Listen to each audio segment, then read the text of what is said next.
Hello friends, எல்லாரும் எப்படி இருக்கீங்க? நான் உங்கள் விஜய். இன்றைக்கி நான் உங்களுக்கு காட்ட போகிறது அருமையான ரெஸ்டாரண்ட் ஸ்டைல் கடாய் வெஜ். இதில் எல்லா விதமான காய்கறி போடலாங்க. இங்கிலீஷ் காய்கறி மட்டும் போடணும், நாட்டு காய்கறி எல்லாம் போட முடியாது. இதில் நம்ம இன்றைக்கி கேப்சிகம், ப்ரோக்கலி, பன்னீர், அப்புறம் வெங்காயம், தக்காளி எல்லாம் போட்டு அருமையான ரெஸ்டாரண்ட் ஸ்டைல் கடாய் வெஜ்ஜு நான் பண்ணியிருக்கேன்.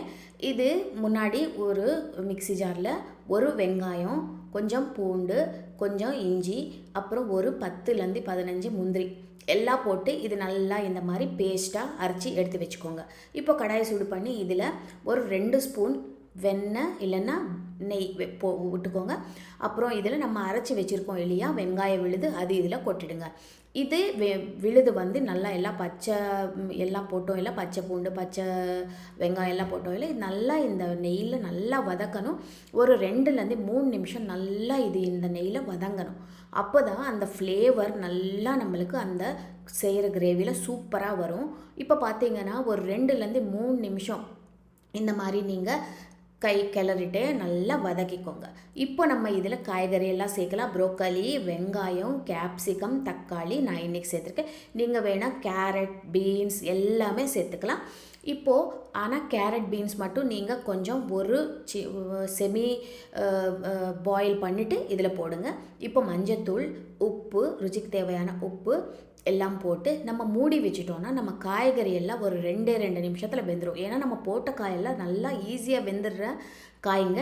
நம்ம பீன்ஸ், கேரட் போட்டால் மட்டும் நீங்கள் ஹாஃப் பாயில் பண்ணி இதில் போட்டுக்கோங்க. காலிஃப்ளவர் கூட போடலாம். அப்புறம் நம்ம இதெல்லாம் ஒரு வாட்டி நல்லா கிளறிட்டு மூடி போட்டு ஒரு 2 நிமிஷம் அப்படியே விட்டுடலாம்.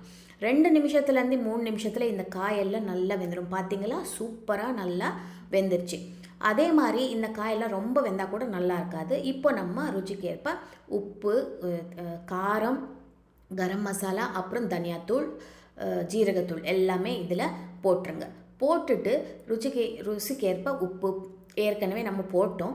இப்போ நம்ம இந்த மாதிரி நல்லா கிளறிட்டு இன்னும் ஒரு 2லேருந்து 3 நிமிஷம் நம்ம வேக வைக்கணும்.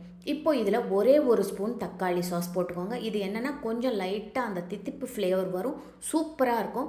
இப்போ நம்ம இதெல்லாம் கிளறிட்டு பன்னீரும் போட்டு நம்ம இப்போது ஒரு 2லேருந்து 3 நிமிஷம் நல்லா கொதிக்க வச்சிட்டோன்னா அருமையான சூப்பரான கடாய் வெஜ் ரெடி ஆகிடும். ரோட்டி கூட, ஃப்ரைட் ரைஸ் கூட, புலாவ் கூட ரொம்ப நல்லாயிருக்கும்.